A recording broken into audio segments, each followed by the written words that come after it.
살리시니라. 아멘. 너무도 유명한 절수입니다. 우리가 성경을 보지 않고도 다 외울 수 있는 그런 절수입니다. 오늘 이 말씀 가지고 하나님의 사랑에 대해서 한번 생각해 보겠습니다. 지난 몇 주 동안 저는 뉴스를 통해서 상당히 충격적인 그런 이야기를 들었습니다. 11세 되는 초등학교 학생이 총을 들고 학교에 와서 자기를 늘 괴롭히는, 그러니까 하여튼 왕따시키고 괴롭히는 그 학생을 쏘려고 그러니까 선생님이 말렸습니다. 선생님도 쏘고 그 학생도 쐈는데 그 학생은 오히려 타겟이 된 학생은 죽지는 않은 것 같아요. 아직은. 선생님이 그냥 총 맞고 죽었습니다. 지난주에는 또 14세 된 학생이 수학 여교사를 칼로 찔러 죽였다고 그럽니다. 아마 화장실에서 죽인 것 같은데 시체는 산에다가 학교 뒷산에다 버렸다고 그래요. 근데 엊그제 또 인터넷 뉴스를 보니까 여기 다운이라는 지역에서 15세 된 학생이 경찰에다 전화를 해가지고 자기가 자기 아버지를 죽였다고 자수를 하는 것입니다. 경찰이 가봤더니 총이 있고 아버지는 죽어 있고 15세 된 학생 집에 있었다는 거죠. 여러분 생각을 해보십시오. 11세, 14세, 15세 된 아이들이 총과 칼을 들고 아버지도 죽이고 선생님도 죽이는 그런 일이 있습니다. 옛날 같으면 이건 우리가 상상할 수 없는 일이죠. 아버지나 선생님은 군사부 일체인데 말이죠. 어떻게 하다 이렇게 됐는가. 원인이 여러 개 있겠습니다. 그러나 우리가 살고 있는 지금 시대가 왜 이렇게 됐는가? 사랑이 없는 시대가 되었습니다. 사랑이 없어요. 사랑할 줄도 모르고 사랑을 받을 줄도 모르고. 이것이 하나님께서 우리에게 이미 예고하신 말씀이라는 거죠. 마태복음 24장 10절로 12절에 보면 뭐라고 그러십니까? 마지막 때에 불법이 성함으로 많은 사람의 사랑이 식어지리라 그랬습니다. 사랑이 식어진다고 말씀하셨고요. 사도 바울을 통해서 디모데후서에 주신 말씀을 보면 말세의 고통이 따른다고 그랬어요. 사람들은 자기를 사랑하며 돈을 사랑한다고 그랬어요. 그리고 부모를 거역한다고 그랬어요. 그리고 무정해지고요. 그리고 선한 것을 좋아하지 아니하고 마지막으로 4절에 쾌락 사랑하기를 하나님 사랑하는 것보다 더 한다고 그랬어요. 그것이 지금 우리가 살고 있는 세대입니다. 우리의 지금 다음 세대들이 우리는 모르는 사이에 그렇게 자라고 있어요. 내 아들, 내 자식은 아직은 이렇게까지 되지 않았으니까 여러분 안심하려는지 모르지만 안심하시면 절대 안 됩니다. 생각해 보십시오. 여러분들의 아이들은 잘 키우죠? 아이들이 자라서 성인이 됩니다. 사회에 나가서 생활을 할 때에 부딪히는 사람들이 대부분의 어려운 사람들, 이렇게 포악한 사람들, 사랑을 제대로 받지도 못하고 사랑할 줄도 모르는 그런 사람들을 부딪히게 된다는 것이죠. 그러니까요, 내 자식만 잘 키운다고 내 자식 나중에 잘 되라는 보장이 없습니다. 내 자식은 얌전하게 바로 키웠지만 그 아이가 사회 나가서 살 때 수많은 사람들이 그렇게 포악한 사람들이면 내 자식이 해를 입게 된다는 것입니다. 그런 사회 속에서 생활을 하다 보니까. 여러분 이거 지금 문제가 심각한 것입니다. 그래서 오늘 우리가 특별히 새신자 초청주일로 정하고 우리가 이렇게 귀한 분들을 모시고 예배를 드리는데 우리도 내가 지금 하는 사랑이 올바른 사랑인가? 내가 지금 받고 있는 사랑이 올바른 사랑인가? 그걸 한번 다시 점검해 보시기 바라고요. 특별히 하나님의 사랑에 대해서 아직 확실하게 잘 모르고 있다면 오늘 이 말씀을 통해서 정말 하나님의 사랑은 무엇인가? 나는 그 사랑을 받고 있는가? 깨닫고 있는가? 그리고 그 사랑을 본받아서 내 가족에게 그런 사랑을 주고 있는가? 우리 성도들에게, 형제 자매들에게 사랑을 주고 있는가? 나아가서는 세상을 향해서 그리스도인으로서 그런 사랑을 주고 있는가? 한번 생각해 보자는 것입니다. 우리는 올바른 사랑을 회복해야 합니다. 그러기 위해서 하나님의 사랑에 대해서 깊이 깨달아야 합니다. 오늘 본문 말씀 한 절이지만 이걸 통해서 몇 가지 생각해 봅니다. 첫째로 하나님의 사랑은 이처럼의 사랑이라는 것입니다. 세상을 이처럼 사랑하사 그랬습니다. 이처럼이 무슨 뜻인가 사전을 찾아봤습니다. 원어 사전을 찾아봤더니 이와 같이 혹은 그렇게 영어로 얘기하면 in such a manner 혹은 to such a degree 정도를 말하고 있습니다. 그리고 사랑의 방법을 말하고 있습니다. 하나님이 세상을 이처럼 사랑하셨는데 어떻게 사랑하셨나? 그 사랑의 정도를 우리가 생각해 봐야 되고요. 그 사랑의 방법을 우리가 생각해 보아야 합니다. 어떻게 사랑하셨어요? 얼마나 사랑하셨어요? 독생자를 주실 만큼 사랑하셨다는 것입니다. 독생자를 주셨다는 것. 하나뿐이 없는 아들을 세상을 사랑하셔서 세상에 주셨다는 것입니다. 이 말은 무슨 말이냐면 하나님의 아들, 즉 하나님이 신이 창조주가 피조물 사람이 되셨다는 뜻입니다. 빌립보서 2장 6절로 7절 말씀에 보면 원래 예수님은 하나님과 한 분이셨습니다. 그런데 자기를 비어 종의 형체를 가져 사람들과 같이 되었다고 하십니다. 우리는 한번 높은 자리에 올라가면 결코 그 자리에서 내려오고 싶어 하지 않습니다. 우리는 한번 부자가 되면 절대 가난해지고 싶은 생각 없을 것입니다. 권력을 한번 쥐면 그 권력을 놓기를 싫어합니다.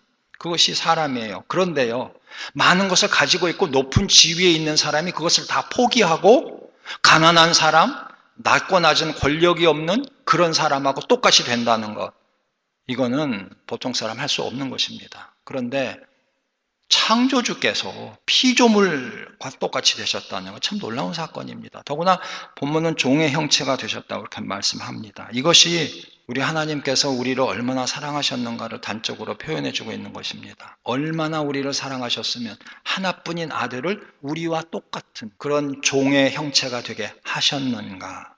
여러분, 제가 이거 어서 읽은 글인데요, 옛날 얘기입니다. 옛날에 시골에 어떤 마을에 7 아들을 둔 가정이 있었습니다. 근데 아주 가난해요. 그러니까 아들은 또 많이 낳아서, 자식은 많이 낳아서 7이나 낳았으니까 9 식구가 생활하기가 쉽겠습니까? 그래가지고 막 농사를 짓고 했지만 그냥 가족 먹기도 빠듯해요. 근데 그 동네에 부자가 있었습니다. 근데 그 동네 부자는 자식이 없습니다. 그래서 늘 부러워했습니다. 그런데 그 부자는 부자대로 이 가난한 농부의 가정을 부러워합니다. 왜 부러워했겠어요? 자기네는 부자지만 자식이 없는데 저 가난한 농부는 아들을 7이나 가지고 있단 말이죠. 그래서 고민을 하다가 하루는 부자가 그 농부 부부를 부릅니다. 생활하기 힘들지요. 예, 우리 집엔 이렇게 먹을 게 많은데, 예, 혹시 괜찮으시면 아들 중에 하나를 우리 집에 양자로 좀 주시면 내가 아주 정성껏 잘 키우겠습니다. 이게 솔깃하단 말이죠. 그래요. 하긴 지금 7 아들 제대로 먹이기도 힘든데 한 놈이라도 보내서 좋은 집에서 잘 먹고 잘 자라서 공부도 하고 훌륭하게 되면 좋겠다.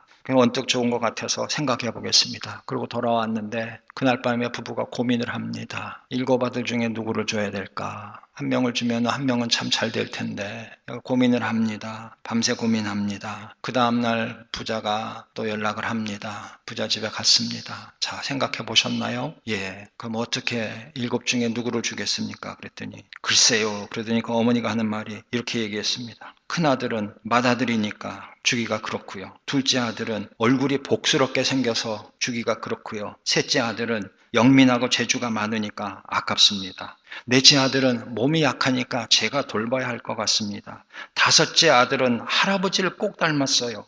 6째 아들은 우애와 효성이 지극하니까 우리 집에 꼭 필요한 아이예요. 7째 막내둥이는 막내둥이니까 제가 키워야 되겠습니다. 그래서 7 아들 중에 어느 누구 하나도 주기가 아까운 것입니다. 여러분, 잘 되는 길입니다. 부잣집에 가서 잘 먹고 잘 살 수 있는 그런 길이 열렸습니다.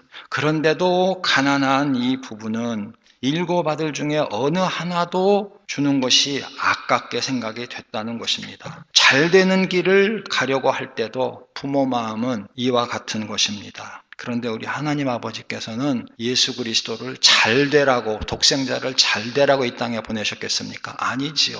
예수 그리스도가 창조주가 하나님이 종의 형체 사람이 되고 더구나 그 오신 목적이 무엇인지를 알고 계시는데 선뜻 내놓으실 수 있겠습니까? 도저히 우리 같으면 불가능한 일입니다. 안 좋은 곳으로 보내고 그의 운명이 그렇게 무서운 운명을 만나게 될 것인데 어떻게 아들을 주겠습니까? 그런데 우리 하나님 아버지께서는 기꺼이 그 아들을 우리를 위하여 이 땅에 보내주셨습니다. 또 한 가지 더 생각해 봅니다. 이처럼이란 건 뭔가? 이 땅에 보내셨을 뿐만 아니라 보내신 목적이 죽으라고 보내신 것입니다. 왜 죽으라고 그래요? 죄인이 돼서 죽으라고 보내셨어요. 누구의 죄 때문에요? 다른 사람들의 죄 때문에. 내가 죄를 지었으니까 나가서 죽어라. 그게 아니에요. 전혀 죄하고는 상관이 없는 그런 고귀한 분이에요. 의로운 분이에요. 그런데 이 땅에 보내셨는데 보내신 목적이 죽으라고요. 왜요? 죄인들의 죄를 대신 지고 죽으라고 하신 것입니다. 죄인들의 죄를 대신 지고 그 죽음으로 그 죄를 갚아주라고 하신 것입니다. 이사야서 53장 6절에 보면 우리는 다 양 같아서 그릇 행하여 각기 제 길로 갔거늘 여호와께서는 우리 무리의 죄악을 그에게 담당시키셨도다. 담당시켰단 말은 뒤집어 씌웠단 말이죠. 그래서 예수님께서는 십자가에서 우리의 모든 죄를 지시고 그 죄의 형벌인 죽음을 스스로 담당하셨다는 말씀입니다.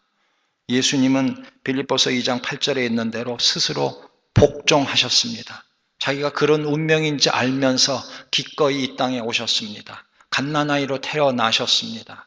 30년을 육신의 부모를 모시면서 나세렛이라는 촌동네에서 목수의 아들로 생활하셨습니다. 3년 동안 온 세계를 돌아다니면서 온 지방을 돌아다니면서 머리 둘 것도 없이 사역을 하시면서 병자를 고치시고 귀신을 쫓아내시고 가난하고 억울하고 눌린 자, 업신여김 받는 자, 멸시와 천대를 받는 자, 미움의 대상이 되는 자들을 어루만지시고 싸매시면서 그들을 위하여 3년을 사셨습니다. 그리고 마지막에는 십자가에 달려서 죽으셨습니다. 아버지는 세상을 사랑하셔서 아들을 죽으라고 주셨고 아들은 아버지의 그런 뜻에 순종하면서 죽을 때까지 도살장에 가는 양처럼 아무 소리 아니하시고 그 무서운 죽음을 스스로 맞이하셨다는 거지요. 왜 그렇게 하셨어요? 우리의 죄를 용서해 주시기 위해서, 우리의 죄의 값을 다 치르시기 위해서. 그래서 요한 1서 2장 2절에는 화목제물이라고 말씀합니다. 왜 화목제물이 필요합니까? 아담이 죄를 지은 이후부터 하나님의 은혜를 원수로 갚은 거예요. 사단의 편이 섰거든요. 그래서 하나님과 원수가 됐어요. 그 뒤로부터는 짐승의 피를 흘려서만 죄를 잠시 사함을 받을 수 있었는데 더 이상 이제 예수님이 오셨기 때문에 예수님의 피로 짐승의 피가 아니라 완전히 영원히 죄사함을 받을 수 있게 되고 하나님과 원수였던 관계가 다시 화목하는 관계가 됐다는 것이죠. 그래서 화목제물이 되신 예수 그리스도입니다. 바로 그 이유 때문에 아들을 보내셨고 아들은 그 일을 이루셨습니다. 순종을 하셨습니다. 여기서 우리가 한 가지 분명히 생각해 봐야 할 것은 로마서 5장 7절로 8절에 있는 말씀입니다. 의인을 위하여 죽는 자가 쉽지 않고 혹시 의인을 위해서 착한 사람, 선한 사람 위해서 대신 죽을 수 있는 사람이 혹시 있을지 모르죠. 또 선인을 위하여 용감히 죽는 자가 혹 있거니와 의인, 죄가 없는 사람이에요. 선인, 착한 사람이에요. 그런 사람 위해서는 혹시 누군가가 대신 죽을 수 있을지 모르지만은 우리가 아직 죄인 되었는데 더러운 죄인을 위해서 깨끗한 분이 대신 죽었다는 것, 이거는 이 세상에서 있을 수 없는 일이라는 것입니다. 하나님이 우리를 이처럼 사랑하셨습니다. 예수님은 이처럼 하나님의 사랑을 나타내시기 위해서 하나님의 사랑을 확증하시기 위해서 그 죽음을 당하셨고 우리를 위하여 그 길을 가셨다는 것입니다. 자, 이제 그러면 두 번째로 생각해 봅니다. 하나님은 이처럼 사랑하사 독생자를 주셨고 독생자를 통해서 우리의 죄를 용서해 주셨는데 그럼 왜 우리의 죄를 용서해 주셔야만 했느냐? 결국 목적이 뭐냐 그 말이에요. 용서만 해주고 끝나느냐 말이에요. 화목했으니까 예전처럼 다시 즐겁게 지내자 그걸로 끝나느냐 말이에요. 아니에요. 하나님의 사랑은 이처럼 한 번 더 있어요. 죄 문제를 해결해 주시기 위해서 아들을 희생시켰을 뿐만 아니라 죄 문제가 해결된 이후에는 더 좋고 귀한 것을 우리에게 주시기 위해서 그 모든 일을 이루셨다는 겁니다. 이처럼의 궁극적인 목적은 뭐예요? 죄의 용서. 그거는 완전 궁극적인 목적이 아니에요. 궁극적인 목적을 위해서 거쳐가는 과정입니다. 1단계가 죄의 용서입니다. 그러면 2단계는 무엇입니까? 2단계는 우리로 하여금 영생을 얻게 하시기 위함입니다. 오늘 본문 말씀 보십시오. 이처럼 사랑하사 독생자를 주셨으니 이는 저를 믿는 자마다 멸망치 않고 영생을 얻게 하려 하심이니라. 16절 말씀 후반부 아닙니까? 영생을 얻게 하려 하심이니라. 여러분, 우리 기독교를 잘 모르는 분들은 천당과 지옥 얘기하고 십자가 얘기하고 피 흘림이 있고 죄 얘기하면 아주 안 좋게 생각합니다. 너희 기독교인들은 지옥 얘기하느냐, 겁줘가지고 예수 믿게 하려고 하느냐, 그렇게 얘기합니다. 부정적으로 아주 도살신학이라고 그래가지고 왜 피 흘리고 그러는 걸 하느냐, 거부 반응 일으키는 사람들이 있어요. 그런데요, 그분들은 사실 정확하게 기독교를 모르기 때문에 그래요. 성경에 대해서 잘 모르기 때문에 그래요. 어떤 분이 이런 연구를 했어요. 성경에 지옥이라는 말이 몇 번이나 나오나 찾아봤어요. 지옥이라는 말이 모두 몇 번 나왔을 것 같습니까? 53회 나왔습니다. 53번. 지옥이란 말이 53번 나왔다고 그럽니다. 천국이란 말은 몇 번 나왔습니까? 554번. 554. 여러분, 거진 10배입니다. 지옥에 관해서 말하는 거 10배로 천국에 가서 말했습니다. 또 하나 더 있습니다. 하나님이 주신다는 말씀, 인간끼리 주고받고 하는 거 말고요. 하나님이 주신다는 말씀이 성경에 얼마나 많이 언급되어 있는가 했더니 1494번이랍니다. 1500번가량입니다. 성경에 지옥이란 말은 50회 정도뿐입니다. 천국이란 말은 10배가 넘는 554회입니다. 준다라는 말은, 하나님이 주신다라는 말은 천국이란 말에 거진 3배가 되는 1494회나 언급했다는 것입니다. 그것만 봐도 아실 수 있죠. 성경의 목적이 무엇입니까? 지옥, 죄. 그래서 형벌. 그래서 우리를 겁줘가지고 무서워서 벌벌 떨면서 하나님께 나아가게 그렇게 하시려는 게 아니라 죄를 짓고 지옥에 갈 수밖에 없지만 스스로 독생자를 주셔서 독생자 안에서 죄를 용서해 주시고 우리로 하여금 주님 안에서 예수 그리스도 안에서 의인이 되어서 다시 하나님의 자녀가 되고 관계가 회복되어서 하나님이 예배하신 천국에 올라가서 천국 백성이 되고 하나님의 자녀가 되게 하기 위해서 그렇게 해주셨다는 거죠. 그러기 위해서 하나님은 주시고 또 주신다는 것입니다. 은혜도 주시고 율법도 주시고 비도 내려주시고 만나와 메추라기도 주시고 생수도 주시고 가나안 땅도 주시고 말이죠. 얼마나 많은 걸 주셨어요. 신약에 와서는 성령님을 보내주시고 말이죠. 하나님은 주시다가 결국은 독생자 예수 그리스도까지 주셔서 희생 제물이 되게 하시고 죄인이었던 우리를 다 구원해 주셨다는 겁니다. 그러므로 성경의 목적이 무엇입니까? 하나님이 주셨다는 겁니다. 왜 주셨습니까? 우리를 죄에서 구원해 주시고 우리에게 영원한 생명을 주시기 위해서 그와 같은 일을 하셨다는 겁니다. 하나님께서는 모든 사람들이 구원을 받고 영생을 누리기를 원하십니다. 아까 우리가 16절만 읽었지만 여러분 포커스를 이제 좀 바꿔서 14절, 15절을 보십시오. 모세가 광야에서 뱀을 든 것처럼 인자도 십자가에 들리면 많은 사람들이 인자를 보고 믿게 될 것이고 인자를 믿으면 영생을 얻게 될 것이다 말씀합니다. 17절로 내려가 보십시오. 하나님이 그 아들을 세상에 보내신 목적이 세상을 심판하라고 보내신 것이 아니라는 것입니다. 저로 말미암아 세상 사람들이 구원을 얻게 하시기 위해서 예수님을 보내주셨다는 겁니다. 그 예수님이 이제 다시 오십니다. 두 번째 오실 때는 심판주로 오십니다. 이게 참 무섭습니다. 첫 번째 오셨을 때는 구세주로 오셨습니다. 두 번째 오실 때는 심판주로 오십니다. 왜요? 이미 믿은 자들은 다 구원 받았거든요. 마지막에 재림하시는 것은 이제 믿는 자와 믿지 않는 자를 구분하시기 위해서 오시는 것입니다. 믿는 자는 하늘나라로 데려가시기 위해서 오시는 것입니다. 안 믿는 자들은 그냥 가만히 내버려 두십니다. 그러면 자연히 지옥에 가게 되어 있기 때문입니다. 여러분 기독교를 오해하지 마십시오. 심판에서 갈라서 망하게 하고 그냥 고통을 주는 것이 기독교의 목적이 아닙니다. 죄인이었던 사람들을 구원해 주시는 것이 목적입니다. 그런데 그 구원의 소식을 받아들이지 않는 사람들은 자연히 죄인으로 남아있게 된다는 것입니다. 지금 오바마 행정부에서 오바마 케어 보험 때문에 난리죠. 그러나 지난번에 연방정부 폐쇄됐다가 또 부채 한도 못 늘었다가 공화당이 폭격을 맞아가지고 결국 손들고 화해는 일단 했습니다. 이제 오바마 대통령이 뭘 얘기합니까? 연말까지 불법 체류자, 서류 미비자 사면을 해야 되겠다. 지금 서두릅니다. 상원에서는 진작 통과됐어요. 하원, 공화당들이 장악하고 있는 하원에서 지금 자꾸 거부를 하고 있는데 아마 많은 사람들이 기대하기는 연말에 다 통과될 것이다 그럽니다. 그런데 말이죠. 서류 미비자, 불법 체류자 사면의 법이 확정이 되어서 발표를 합니다. 이런 자격을 갖춘 사람들은 서류를 제출하십시오. 심사해서 사면해 드리겠습니다. 발표를 했습니다. 구원의 길이 열렸습니다. 여지껏은 불체자면은 미국의 법을 어긴 사람들이니까 죄인으로 살고 있지만 여러분들이 이제 그 죄를 사면을 받고 합법적으로 미국에 거주할 수 있는 자격을 부여하겠습니다. 그리고 발표를 했는데 그 발표를 믿지도 않는 사람들이 신청하지도 않고 혹시 신청했다가 추방당할까 봐 두려워서 만약에 신청하지 않는다면은 어떻게 되겠습니까? 신청한 사람들은 구제받아서 합법적인 체류자가 될 것입니다.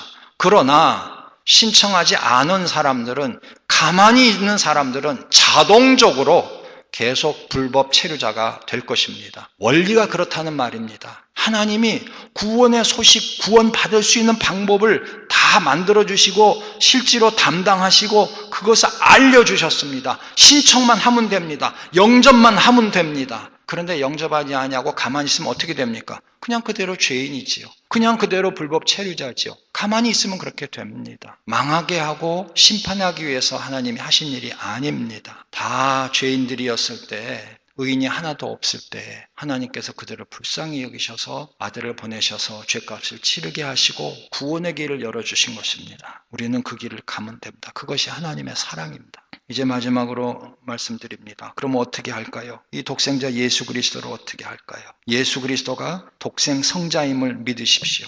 2000년 전에 오신 나사렛 예수 그리스도는, 요셉과 마리아의 아들 예수 그리스도는 인간이 아니라 하나님의 인간의 모습으로 오신 것이라는 것을 믿으십시오. 그는 하나님과 한 분이시고 하나님의 거룩한 아들 이름을 믿으십시오. 두 번째로, 그분이 2000년 전에 내 죄를 대신 지시고, 우리의 죄가 아니라, 우리 어머니의 죄가 아니라, 내 자식의 죄가 아니라 내 죄를 대신 지시고 십자가에 죽으셨음을 믿으십시오. 마지막으로 그 예수 그리스도를 나의 구주로 영접하시고 그리고 영생을 선물로 받으십시오. 우리는 영생을 선물로 받았습니다. 그렇다면 어떻게 할까요? 예수님의 사랑을 실천하고 사십시오.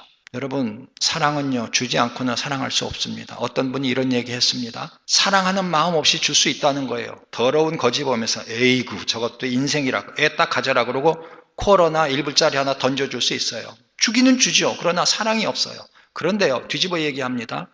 사랑한다면 주지 않고는 사랑할 수 없다는 것입니다.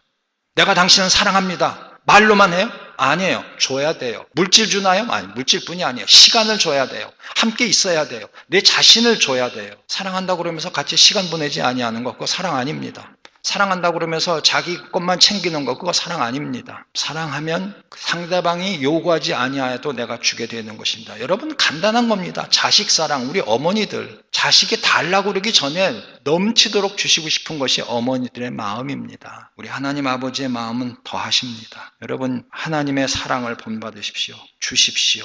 내 자식, 내 재산, 내 명예, 내 재주, 내 시간, 여러분 그러지 마십시오. 그걸 드리십시오. 하나님을 위해서 드리십시오. 다른 사람들에게 그걸 줄 때에도 내가 그 사람에게 어떻게 나타내기 위해서 준 것이 아니라 하나님께서 내게 주신 것이 너무 많기 때문에 하나님이 허락하신 것 중에 일부를 그분들에게 전달해 준다. 나는 통로다 생각하시고 주십시오. 여러분의 시간을 주십시오. 여러분의 물질을 주십시오. 여러분의 재능을 주십시오. 무엇보다도 여러분이 가지고 있는 영생의 소식을 전해 주십시오. 그래서 그분들이 주님을 영접하고 함께 영생을 누릴 수 있도록 여러분들이 그런 마음으로 사시기 바랍니다. 저는 생각해 봤어요. 그 11세나 14세나 15세 된 아들들이 정말 그 부모님으로부터 하나님의 사랑과 같은 사랑을 받았다면 그렇게 흉악한 성격이 됐겠는가 생각해 봅니다. 아마 잘은 모르지만 이제 미성년자라서 이름도 밝히지 않고 잘 밝히질 않습니다, 미국은. 근데 그 14세 된 여교사를 칼로 찔러 죽인 애는 어른처럼 재판을 하겠다고 그러더라고요. 그러면 이제 밝혀지겠지만 아마 제 심작에는 그 가정이 불우한 가정이 아닐까 싶습니다. 학대를 받았는지도 모르죠. 제대로 사랑도 모르고 자라는 것이죠. 여러분, 가정이 화목하고 부모한테서 정말 신뢰와 사랑을 받은 자녀들은 부모를 신뢰하고 존경할 수밖에 없습니다. 대개 부모와 자식 관계가 원만치 못한 가정의 자식들이 문제를 일으키게 되어 있습니다. 여러분, 하나님의 사랑 우리가 다시 한번 생각해 봐야 합니다. 내가 자식 사랑하는 것, 내가 남편과 아내 사랑하는 것, 내가 정말 선교를 하고 구제를 하고 내가 교회에 와서 이렇게 열심히 봉사하고 하는 이 모든 것이 정말 하나님이 우리에게 주신 그 사랑, 그것을 반영하는 사랑의 행위인가? 우리 스스로 한번 생각해 봐야 합니다. 그래서 남은 여러분들의 인생 기간 동안 사랑을 많이 하시고 살기를 바랍니다. 어제 황정순 집사님 장례 예배 갔다 왔습니다. 여러분 아시죠? 우리 조분항 권사님의 둘째 딸 아닙니까? 그 가정이 너무 안타깝게 됐어요. 그 텍사스에 계시는 큰언니 태선 금년 3월에 하나님 나라 가셨답니다. 그런데 지난 월요일 날 10월 21일 날 정순 집사님도 하나님 나라 가신 거예요. 6개월 만에. 그래서 재인 집사님이 또 그 바로 밑에 정임 집사님이 아주 오열을 하면서 울더라고요. 너무 갑자기라는 겁니다. 아니 한 달 전인가 건강 진단을 받았답니다. 아무 이상이 없었답니다. 휴가를 얻어서 혼자 집에 있다가 오토가다가 심장마비가 와서 죽은 것 같다고 그래요. 부검까지 했는데 뭐 어제 정확하게 물어볼 수는 없어서 이제 다음을 기약하고 말았는데, 그 임창식 집사님 부군 되시는 분하고 둘 사이에 아직 아기도 없어가지고 개 2마리 키우면서 그렇게 아기자기하고 꼭 붙어 다녔대요. 임창식 집사님 어저께 그 조사를 하는데 너무 애타는 거예요.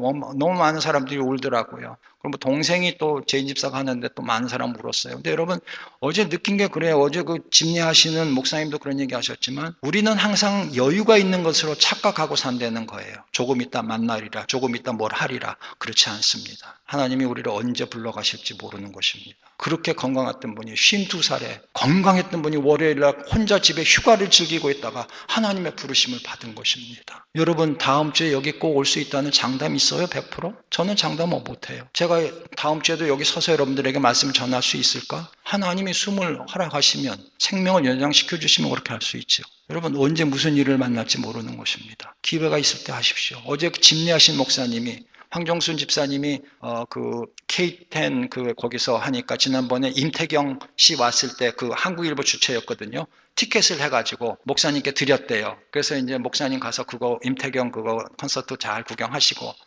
자기는 트래픽 때문에 일찍 나왔대요. 조금. 황 집사님은 못 보고 나왔는데 전화를 하셨답니다. 예, 고맙다고 콘서트 잘 봤다고 이제 우리 며칠 후에 만나서 또 식사나 하자고 그렇게 얘기를 했다는 거예요. 그 목사님 스스로 하시는 말씀이 며칠 후에 분명히 만나서 이 고맙다는 의사 전달 표시를 할 수 있을 줄 알았다는 거예요. 그런데 영원히 못하고 말았다는 겁니다. 아쉬운 거예요. 다음 주에 만나서 하리라. 여러분 장담 못합니다. 내가 다음에 잘못했다는 말을 하리라. 장담 못합니다. 내가 사랑하겠다는 말을 하리라. 절대 장담 못합니다. 오늘 하십시오. 결단하십시오. 지금 내가 사랑한다는 말을 할 수 있기를 바랍니다. 감사하다는 말을 할 수 있기를 바랍니다. 아무도 모릅니다. 여러분 우리 주위에서 이런 일이 일어날 때 우리는 들을 때뿐입니다. 며칠 지나면 설마 나한테 그런 일이 있으랴. 그러나 여러분 정말 모르는 일입니다. 모르는 일입니다. 자동차 사고 날 수도 있고 갑자기 암덩어리 일어나서 석 달분이 못 산다는 진단을 받을 수도 있고 말입니다. 여러분 대단히 죄송한 얘기지만 우리 황규현 집사님 그 조카 정다윤이라고 여기 민영이는 맞지만 다윤이가 같이 한국서 1년 일하려고 왔잖아요. 제가 사실은 황 집사님 부고 소식을 먼저 받았는데 그 황정수 집사님 그날 바로 전화를 주셨어요. 근데 황규현 집사님도 정신이 없는데 내가 그 얘기까지는 못해서 일부러 얘기 안 했습니다. 우리 민영이 친구 다윤이 그 오빠가 정형석 군이 30살이랍니다. 교통사고로 한국서 갔어요. 그래서 다윤이가 부랴부랴 한국 가서 지금 장례 다 치렀답니다. 여러분 황정수 집사님은 그래도 52살이죠. 우리 다윤이 오빠는 젊은 청년이 30살입니다. 교통사고 나서 갔습니다. 너무 안타깝습니다. 여러분 진짜 장담하십니까? 모르는 일입니다. 하나님 손에 달려 있습니다. 여러분 하나님의 사랑을 여러분 받으셨으면 사랑을 좀 표현하고 사십시오. 내 마음은 그런 거 아닌데. 아니에요. 그러지 마십시오. 가까운 사람에게 사랑 표현을 하십시오. 감사하십시오. 그리고 주님의 몸된 교회를 위해서 봉사하실 수 있을 때 열심히 봉사하십시오. 내가 조금 며칠 후에 봉사하리라, 내년에 봉사하리라. 아닙니다. 며칠 후 내년에 기회가 없을 수도 있습니다. 여러분 기회를 주셨을 때 열심히 봉사하십시오. 자녀들도 그런 마음으로 양육하십시오. 그리하여서 그 11세, 14세, 15세 된 아이들이 우리 아이들을 통해서 사랑을 받고 세상엔 이렇게 사랑의 사람들도 있구나. 아이들이 순화가 되어서 우리 아이들과 함께 더불어 하나님께 나오는 그런 역사가 일어나기를 소원하십시오.